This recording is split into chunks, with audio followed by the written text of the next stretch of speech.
In a previous episode, we explored a simple idea. The most of what we call problems are not really problems.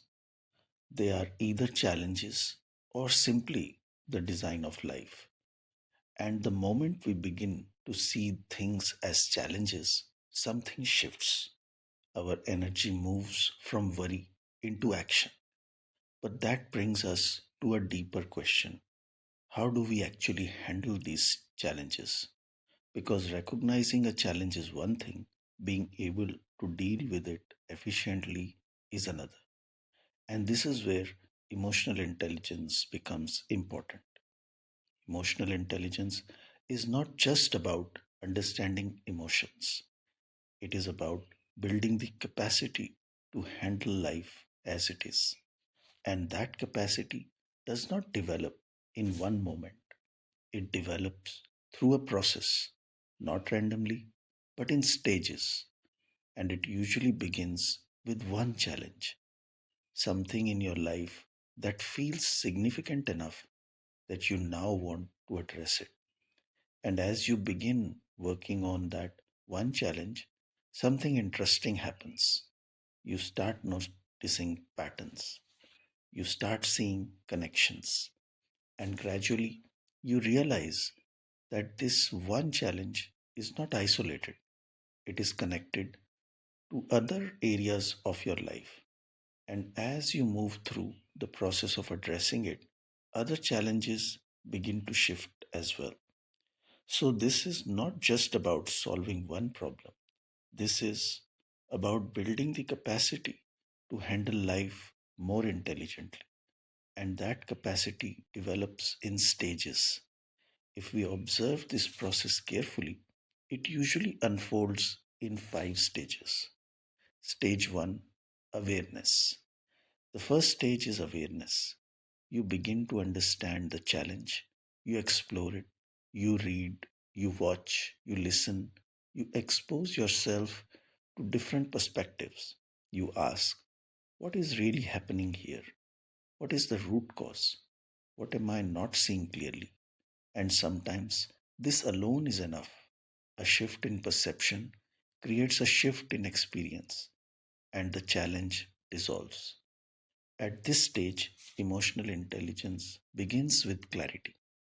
Stage 2, habit. If awareness is not enough, then the issue is not understanding, it is habit. You already know what needs to change, but your reactions are automatic. You respond the same way again and again. At this stage, emotional intelligence means interrupting patterns, not reacting the same way, even when the trigger is the same. You begin to consciously change your responses, and slowly the challenge starts losing its grip. Stage 3, conditioning. If the challenge still remains, then it is deeper. Now we are dealing with conditioning, or what we call mind blocks. These are patterns that you cannot easily see on your own. And this is where professional guidance becomes important because this is not just about thinking differently, it is about understanding what has been shaping your thinking all along. Working with someone experienced helps you identify these patterns and dissolve them. And this is where emotional intelligence deepens further because now you are not just reacting differently, you are understanding why you were reacting that way in the first place. By this stage, almost 70 to 80% of challenges get resolved. Stage 4, energy. If the challenge still persists, then it may not be just psychological, it may be energetic. Some challenges carry a deeper intensity. They are not just thoughts or habits, they are held at a much deeper level. For example, deep trauma, anxiety, or paranoia, unresolved grief, abuse, whether physical or emotional, bullying that has been going on for a long time. In such cases, the challenge is not just in the mind, it is held within the body in the energy system. At this stage, emotional intelligence means becoming capable of releasing what is held within, not just understanding it. And this requires working with a trained professional who knows how to work at this level.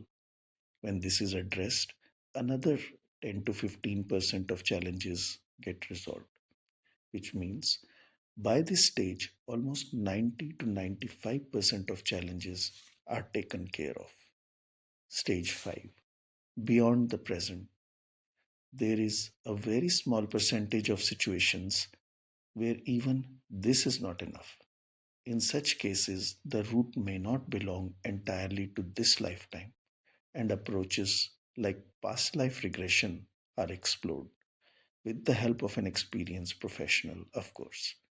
And even these deeper layers can be addressed. But here is something important to remember.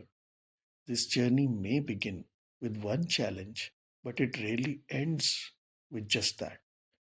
As you move through these stages, your awareness increases, your patterns change, your conditionings shift, and many other challenges begin to dissolve along the way.